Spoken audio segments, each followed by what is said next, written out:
Hello, everyone. Welcome back to the Drexel Free Thought Society Weekly Podcast. I am David McDevitt, and this is the Drexel Free Thought Society Weekly Podcast. Always have to have the first words. And I had to go grab some food, so I'll be leaving in a few seconds. But we were talking about special... Privileges? Privileges, thank you. Special privileges that religious people think they should have. So I thought we would segue this conversation into talking about people's beliefs dictating other people's actions. Go. Okay. Should we tackle race since we have an anthropologist and a biologist here? Because it seems like a lot of people tend to, stereotypes. You know, it's you have this thing where you'll have a certain behavior pattern or an appearance that is so generalized that it encompasses the entire population, which is ridiculous to me. Like, for example, me, I'm what people would classify as black, okay? But people have these ridiculous expectations of me and treat me in certain ways because I have a certain skin color, therefore I should listen to certain kinds of music, I should drive certain kinds of cars, I should eat certain kinds of food. Eat certain kinds of food, I should date certain kinds of people, which is even more ridiculous. And then people, and the sad part is you have a lot of people still to this day will tell their kids that you have to date people of similar shade of your skin color because it's wrong. Those people are something else, and it seems like they're just confusing culture with race, really. So it's false to even believe that skin color has little, if any at all, adherence to somebody's behavior.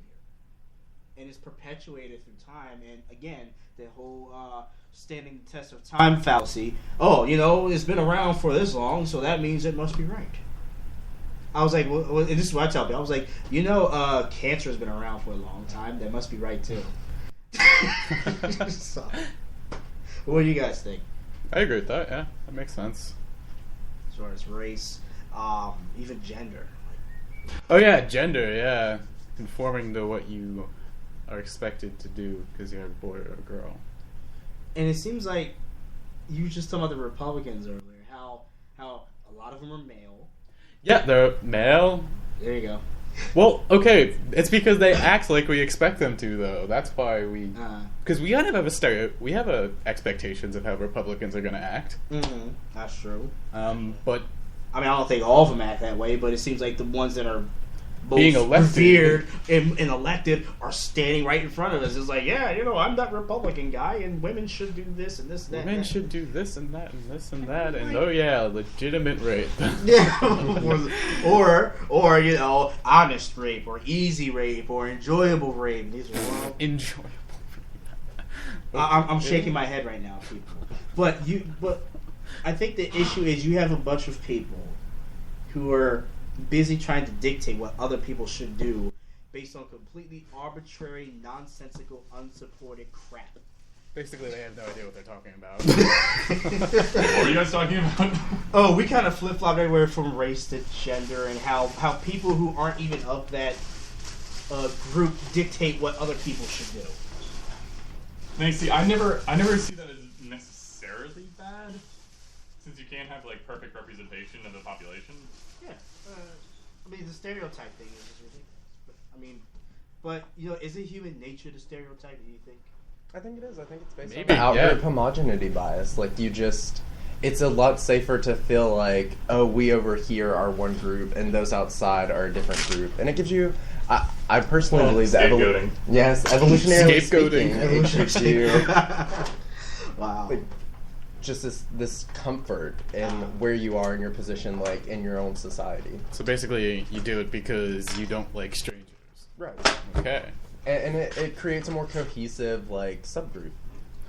So, in a way, it's not bad unless you are viciously vehement against somebody that's different from you. Yes. If you feel more comfortable with people of your own skin color, well, that's fine as long as you don't hate the people of your skin color. And to go one step above, attempt to understand the other people. Yeah, and it's the same way with religions.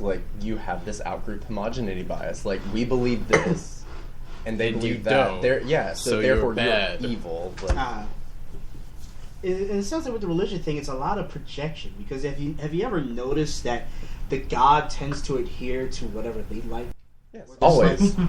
Even within one church? Yes, I actually read a quote recently, and I can't remember who it was by, but it says that man has yet to think of a God better than himself. Like, yeah, all of these gods are petty sociopaths that like petty sociopaths. I like that. I mean, really, like, worship me or I will kill you. Like, worship me. Like, I mean, they possess anthropomorphic traits like jealousy and hatred and love, and these things all just breed this intolerance. But yet, justification. Despite having these human qualities, they seem to put them up there. Oh, go ahead, David. I'm sorry. No, I think that's it. Is we instill them with all of our really bad human qualities, because that way we're able to justify all of the stupid things we do. Exactly. So we just don't want to admit that we're stupid. Okay. It's projection onto. I don't something hate we gay can't people. touch. God does. Exactly. So therefore, I have to follow Oh, that makes sense. Yeah. All they're saying is, I hate gay people, and But because I of my, don't want to admit it. like, here's me translating. Gay people make me uncomfortable, so I'm using my religion to justify my uncomfortableness and masking it in hatred. Okay. So basically, it's like saying, I don't want to admit that I hate gay people, so I'm just going to say that God hates gay people. Here's the thing about hate. I actually love the description that hate is nothing but fear with attitude. You know, if you... Like, I hate spiders. The reason I hate spiders is because I'm scared to death of them. But why are you scared to death of them? Evolutionary imperatives gone haywire. Quite possibly. I fully recognize it's completely irrational, but I can't get over it. It is phobia. And it is a phobia, and I admit it. And I don't want to eradicate spiders. I just want them to go off and do their own things and not bother me. Nothing wrong with that. And honestly, if that is the fear that people have about gay people, and all they want to do is just go off and do your own thing and don't bother me, fine. So it sounds like it's... That's perfectly fine with me. If you have an irrational fear of your own fellow man, then go off and stay away from these people. The question is, though, why do some people have an irrational fear of gay people? Because they've been talked to. A lot of it's taught. Fear and ignorance usually equates to hate. You fear like a lot of justifications for people outside of religion. Well, it might even encompass the religion. Is that gay people ruin? Some people think gay people ruin the gene pool. They ruin marriage. They ruin marriage. This is scapegoating again. We keep going back to scapegoating. As a matter of fact, if you think about it, they scapegoat God. What David's example earlier? They were basically just putting the blame on God, on this intangible being. Or Jesus, yeah, he died for our sins. I can't blame my scapegoat. mother, and I can't blame my father, I can't blame my brother, so I want to put it on this invisible, bearded guy in the sky. Yeah, he's the reason why I hate gay people, because he said it's wrong.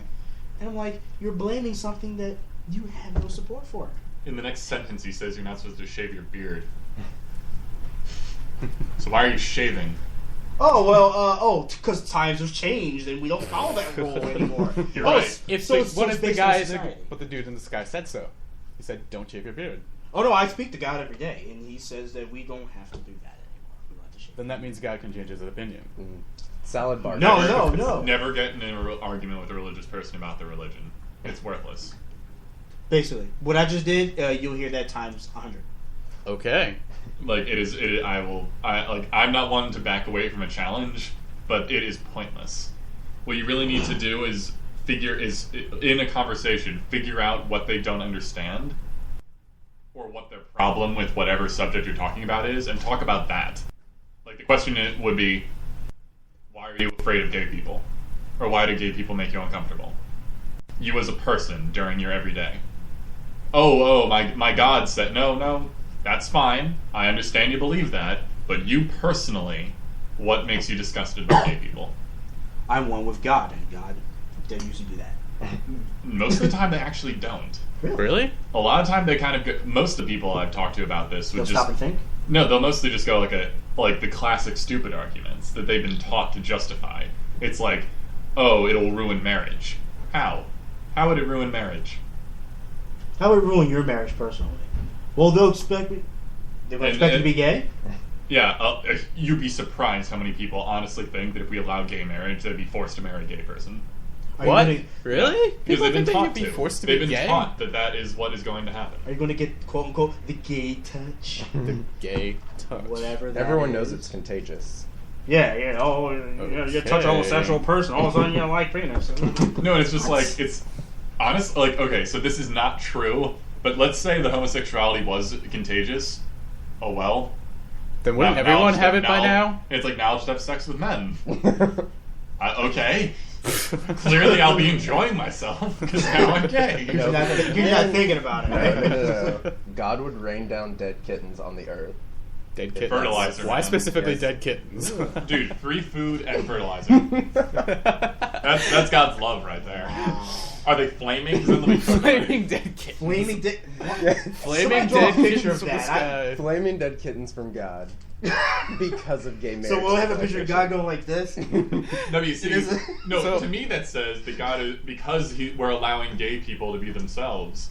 God is now feeding the homeless. Okay. Oh.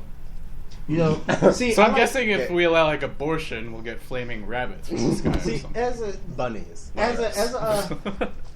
as a bio major, I like pissing people off with the whole. Well, you know, I kind of wouldn't mind if a whole bunch of people became gay because it will lower our population significantly, and we need that, and no one has to die.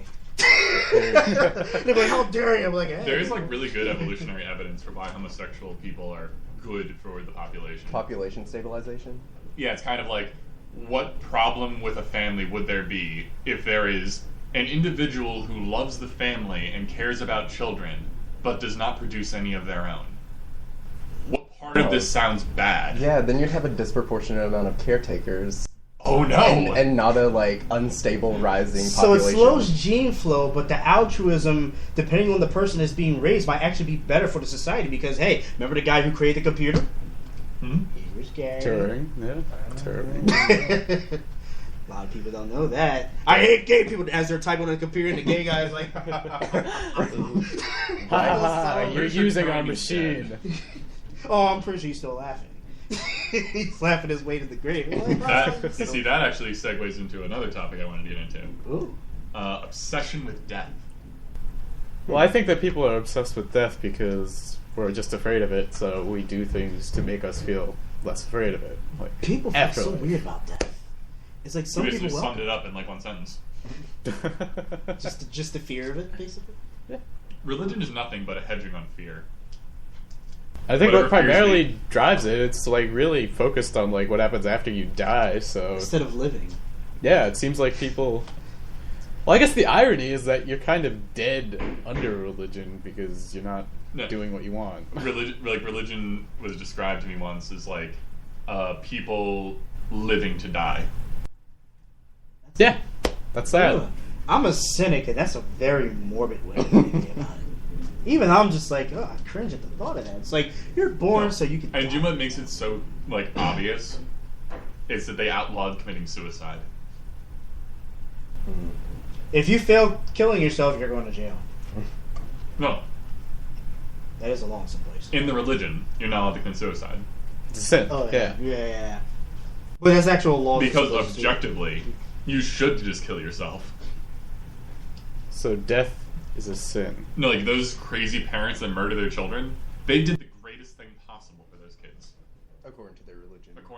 According to Christianity alone, they did the greatest thing possible. They just gave their kids a ticket to heaven. They sacrificed their eternal salvation to make sure their children wouldn't accidentally get themselves basically kicked out of heaven by making mistakes during their life. Oh. So they kill their kids early while they're still innocent, so they go to heaven. Yeah. Okay. How is that? I would look at a religious person. How is that wrong? Yeah. Wow. I would ask, you know what? Here's a question I need to ask a lot of people. How do you know what heaven is like and what is it composed of? Well, they never actually. The Bible's very sketchy. So they're very descriptive So about hell. most of it is made up by people in the church. So they're quite descriptive about hell. But we I don't even think No, that they're hell. not. They don't even describe hell in the Bible. I don't think. Really? I think most of Oh, There that's it- right. That's right. modern conceptions it's of hell separate- come from Dante, right? Separation. From God. They mention a lake of fire, and then they say gnashing of teeth and rattling of bones or something. That's it. So the bones and teeth probably don't even touch you. They're probably just going on while you're tap dancing in flames. Exactly. Most of everything that you know about the religion is completely wrong. Like my favorite one. Who knows what a cherub looks like? Oh no! Oh, is it like an eyeball or something? What do you think a cherub looks like? Cherub, I've historically seen it as, cute little fat baby naked angel. No. The Bible describes a cherub as a flying head that is 1/3 a man, 1/3 a lion, and 1/3 a falcon screaming. Okay. And when I say it's not like they're mixed together, they're like multi-sided. In other That words, is a cherub. It's some kind of twisted chimera. A seraph, the highest order of angel, is an eyeball with 7 wings. Which is awesome. Which is awesome. I'm sorry. That's the best thing to come out of the blacklist. It's like it's just so stupid. No, that's No. the I mean, eyeball with the seven okay. wings. Say what you will about the Bible, it does have some pretty badass concepts and imagery. Yeah, I mean, Well, I still remember my favorite line. He's like, I must go seek out the foreigners and find them, for they have, it's like, they have a, I think it's like they have a phallus of a horse and ejections of a donkey. Oh, that one. Admission of a donkey. Yeah, I'm sorry. yeah, admission. I remember that one. But no, wait. That goes into another. I just put on a T-shirt. Don't do it. Do it.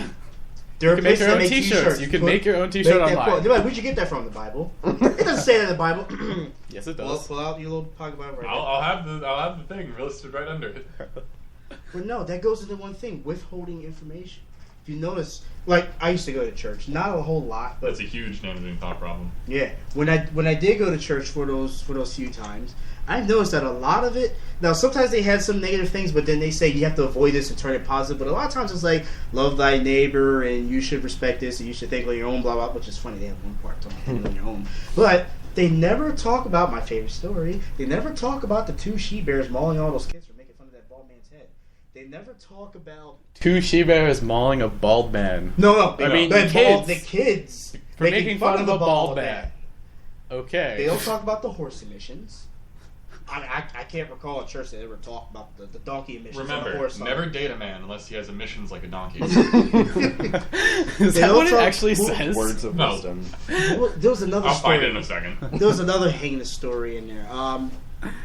They very rarely, or if they do talk about Job, they'll just say that, well, see, no matter what you go through, you got to keep fighting through it, and God will make it better. Yet another evidence of God God's was the cause. God was doing all the bad things to the guy, though.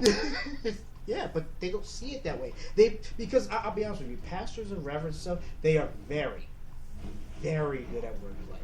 They At least to them. Not to us. I mean, we can see right through the nonsense. But to the people who attend the church, they're very good at taking a negative thing that God has done, or Jesus has done, or whoever is revered, and twisting it in a way that, wow, there's a reason why he did that. It makes a lot of sense. So it's like you withhold the information. You create. So they're spin doctors, basically. Basically. Ezekiel 23:20. Oh, no. There she lusted after her lovers, whose genitals were those of donkeys, and whose emission that of horses. Oh, my Jesus. David, you need to post those as like statuses on Facebook. See when people Yes, please. Post it to the page. Post it to the group. And here's the H.P. Lovecraft quote that has a lot to do with withholding information. I read this before.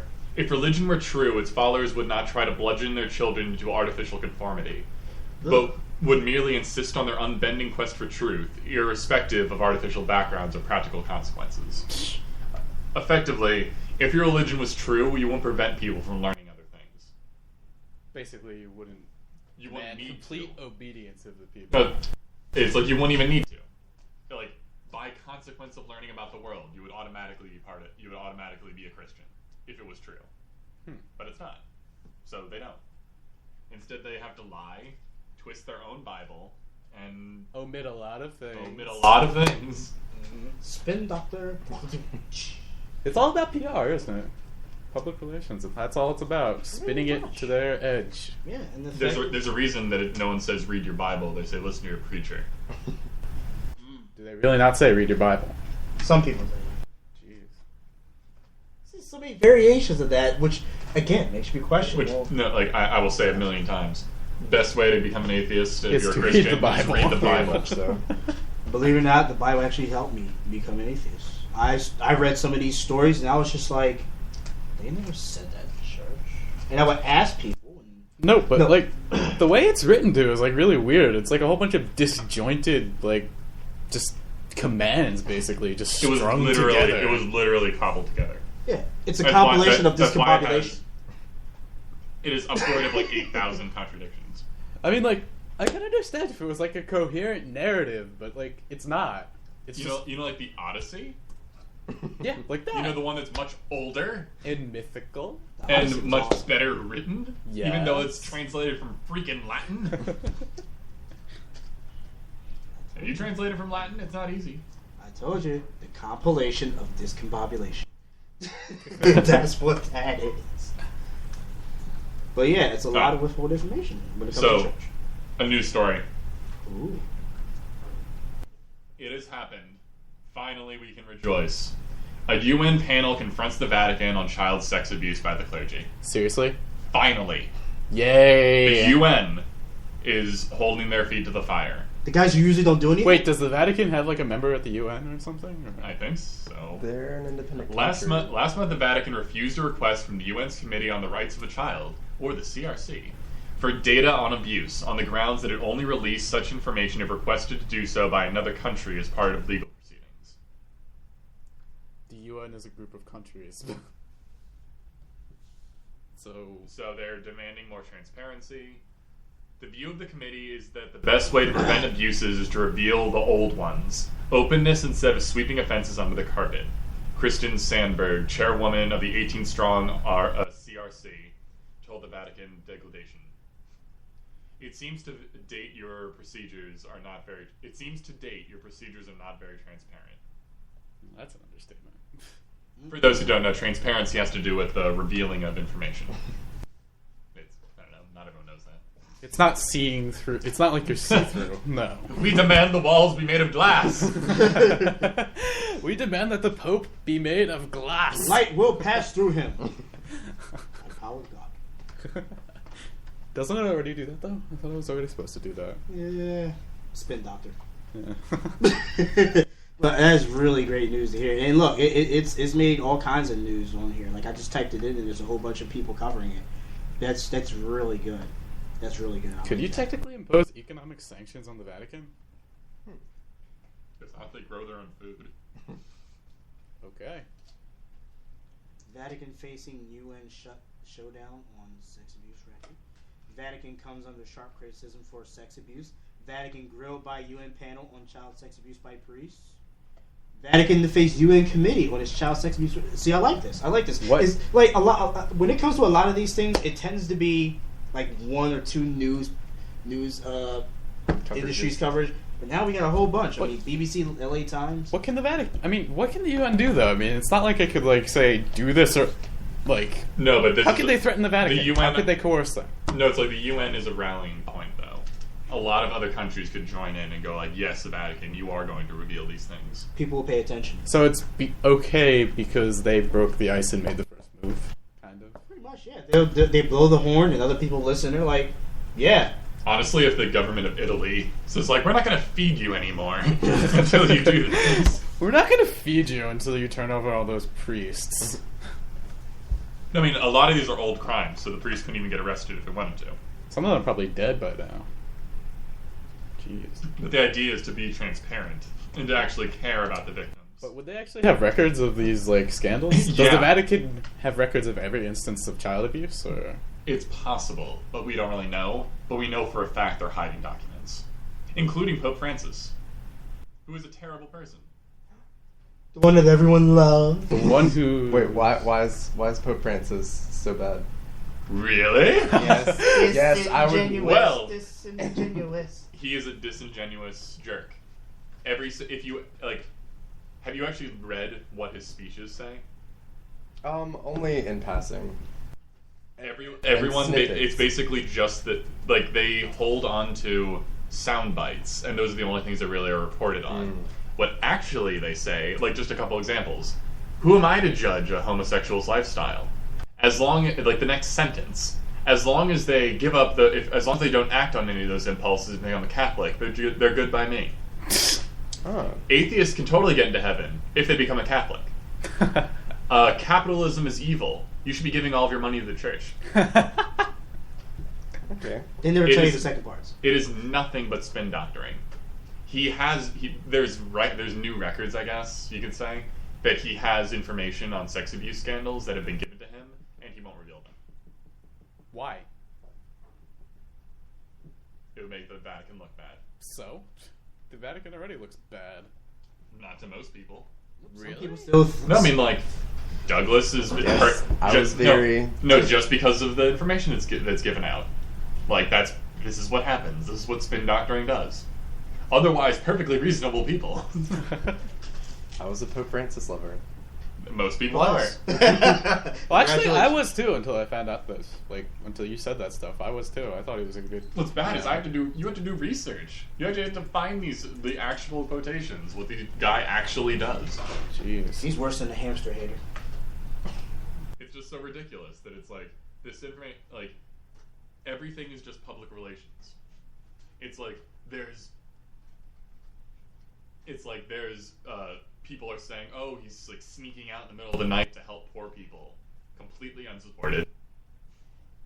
It's like, he created a committee to help the sex abuse scandal that does nothing. It's like, he's done nothing to help anyone.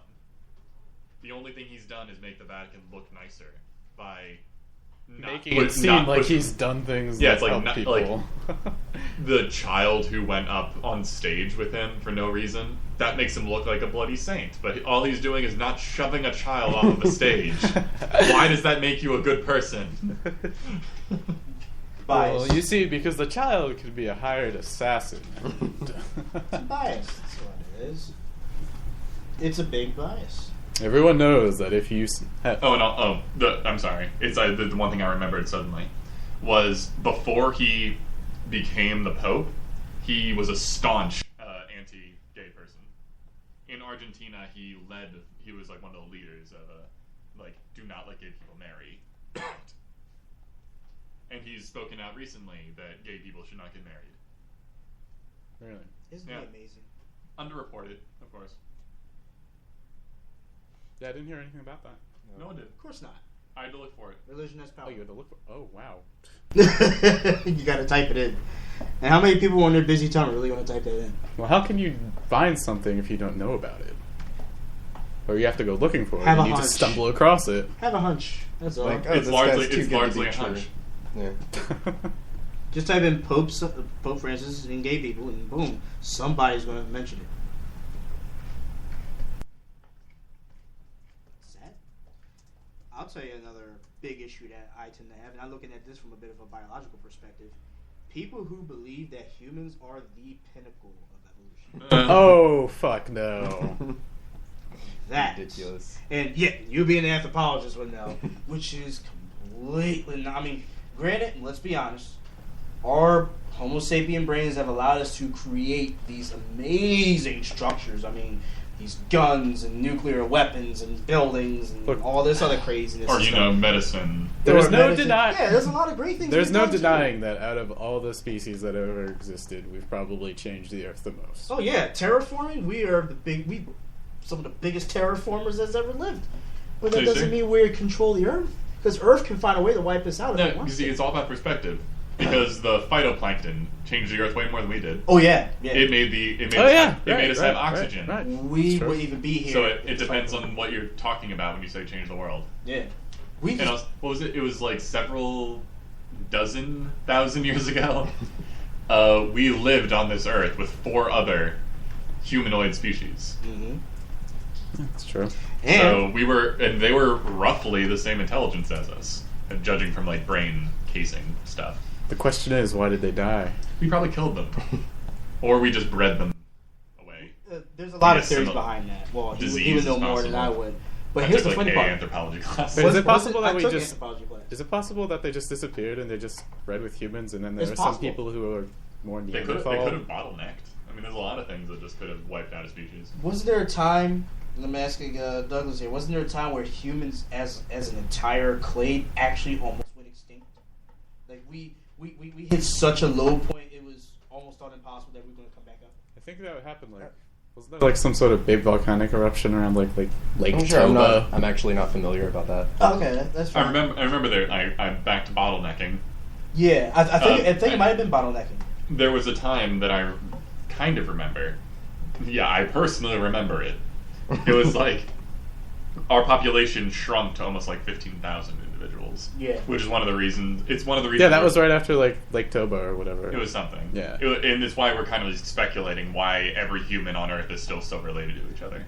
It's because our population shrunk to almost nothing. We got lucky with the whole 7 billion thing. As of 2012, 13, we hit 7 billion officially. But you know what? It's funny though. If we humans didn't have these guns and these tanks and bombs and stuff, how would we stand up to the majority of the wildlife that's out there?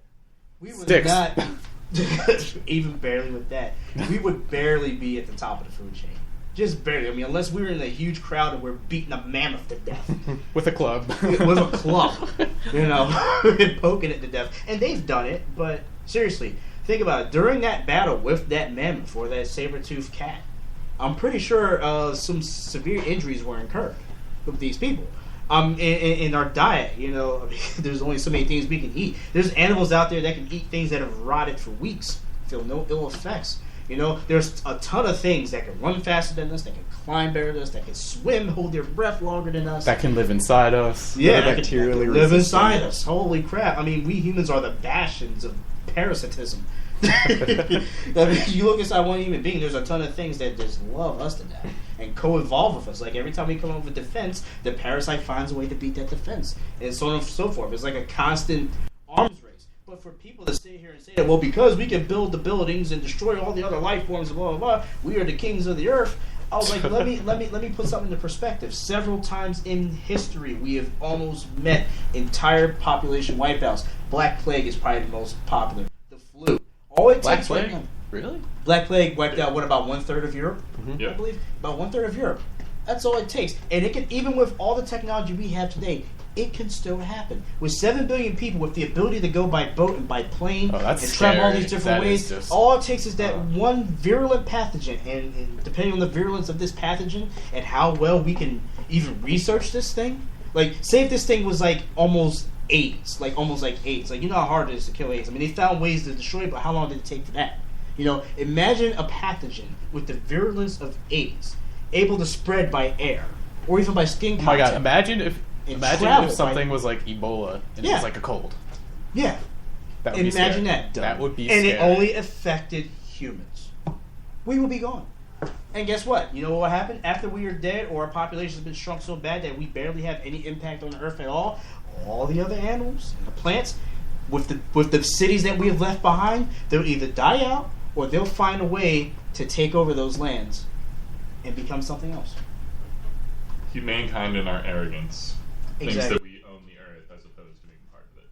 Exactly, and that is a problem. That mindset, and honestly, that's what led to a lot of extinctions. I mean, you know, But that's what led to like our. You've heard people honestly say it. It doesn't matter if we destroy the climate. It was the environment. It was put here for us. Yeah, that burns my gears the most. It is so arrogant. It's like, you know, you keep killing these trees and dumping all this crap in the oceans. You are killing us. You're basically killing your grandchildren. Or your grandchildren, Climate change actually is that big of a threat? Yes. Oh, yes, absolutely. Water it's level. not even just climate change. It's like our pollution levels, like in the water, like on land, just affecting entire ecosystems Dude, that will throw us off balance. I completely agree. Like one really silly one, and it just shows how like a tiny thing can have such a huge impact. Fish are mutating because they're filled with birth control products. Okay. When women take birth control pills, it goes out in their urine. That tiny thing is having an enormous environmental impact.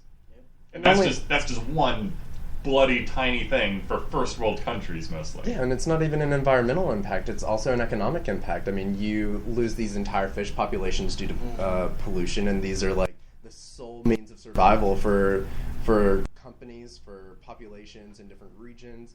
And then you also have like the prospect of literally killing off your own food supply. Basically. I mean, you can wipe out entire families, entire towns. Some towns depend on fish and some of those crops and everything, and all it takes is for that one change. I mean, hell, let me take the whole reactor thing in Japan. You know what would happen if that thing actually exploded?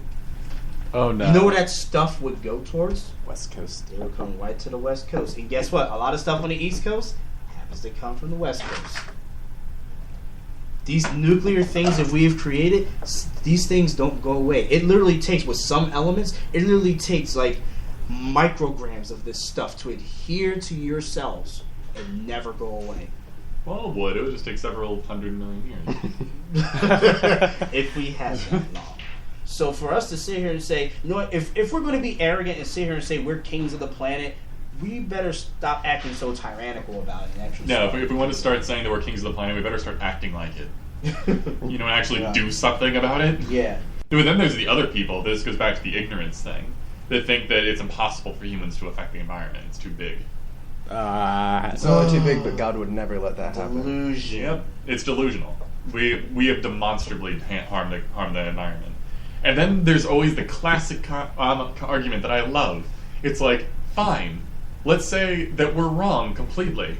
That means that tomorrow we'll just wake up in a better planet by accident. How? If we just fix everything. Like, we just fixed all the environmental problems that we've caused. Let's say that they don't actually affect the environment. Then we'll just wake up, or if they don't, like, cause global warming. Mm-hmm. Like, say global warming's a fraud. Then we'll just be like, fine. Then we'll just wake up tomorrow in a better world. Yeah, and in a world that has renewable and self-sustaining resources, that would be terrible. It's like, that would be awful. Who wants clean fish?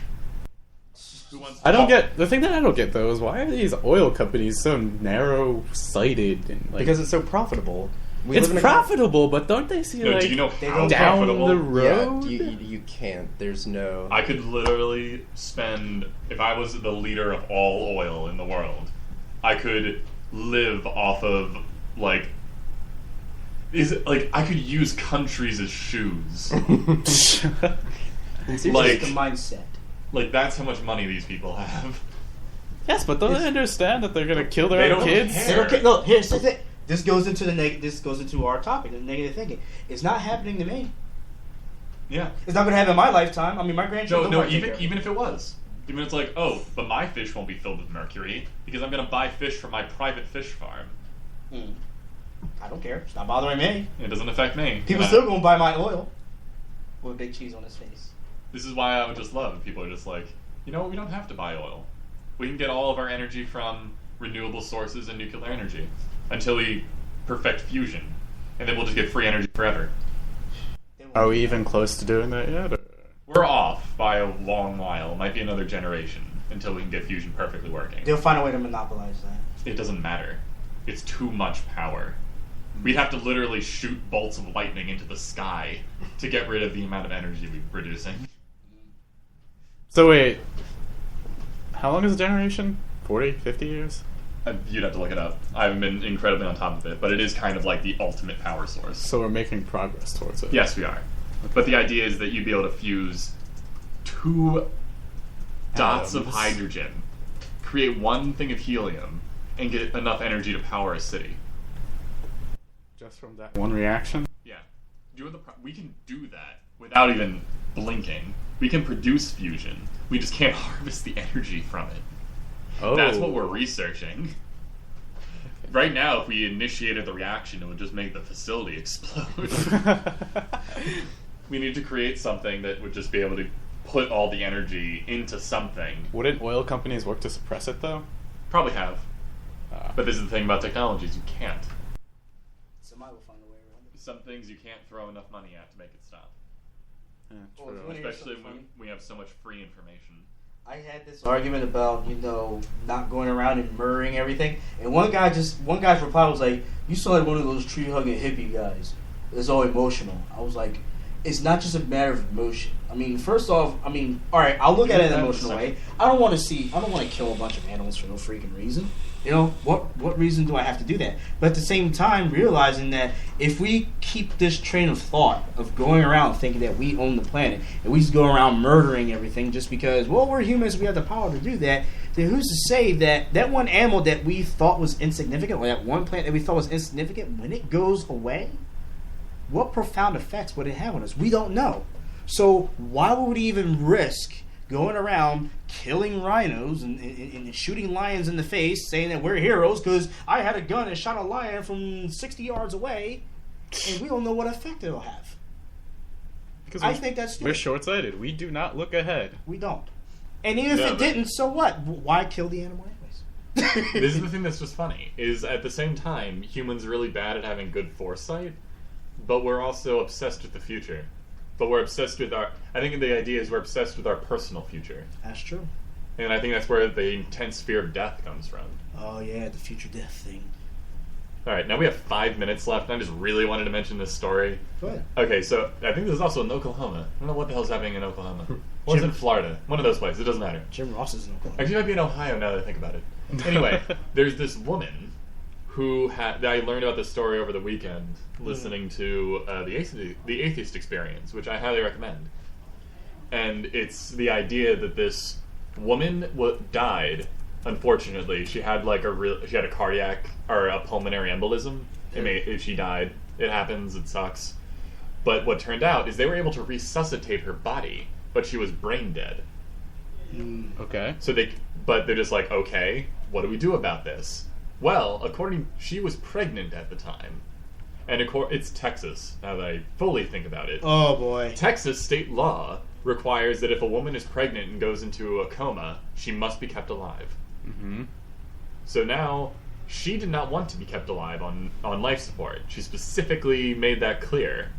And her next of kin, her husband, also made it very clear that they did not want her on life support. So then just wait for the baby to come. The baby's like a month in, maybe. I think it said 14 weeks. Yeah. When the accident happened, so maybe... And it's been going on for like a month. Okay, so wait for another 8 months. Why? This is going against her wishes and her husband's wishes. Well, And the baby might be severely brain damaged. Oh. Considering the reason she was deprived oxygen to her brain, which is why she became brain dead. Oh.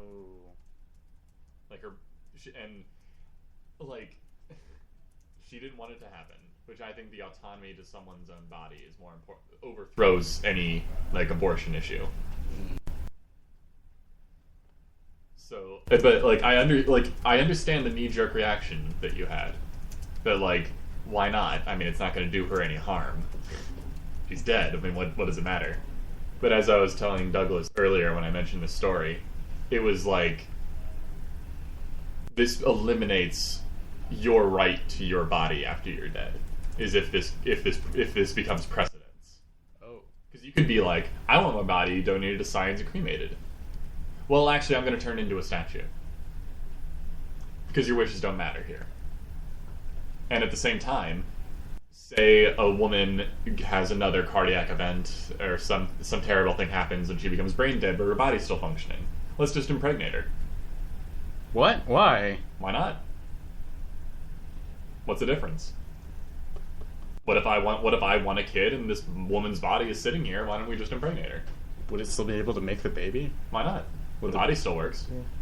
Wow. What is it technically? What? Wait. Brain dead just means the brain is not firing off. There's no neural activity, but machines are keeping her heart and lungs pumping. Therefore, every other cellular function is perfectly fine. Well, for the most part. She also has a feeding tube, so that's kind of the idea, and this is why I think this is also a damaging idea, is that taking away someone's autonomy for backward religious reasons. America. We can discuss this more because we have 40 seconds left. But I just thought I really wanted to bring up that story because it's a thinker. That's a really difficult thing to really think about. Because, I mean, on one hand, you think you want to have children be able to survive. It's not their fault that they're in a pregnant woman who's now brain dead. But at the same time, should it be a thing in the world that just because a child is inside somebody, that it should be the woman should be forced to keep that child alive. I guess the thing that bugs me is that if she's brain dead. Well, you'll have to talk about that in a few seconds, because the show is over. Thank you everyone for joining us, and I know the sound has been weird, but thank you anyway. Goodbye! That's a weird sound.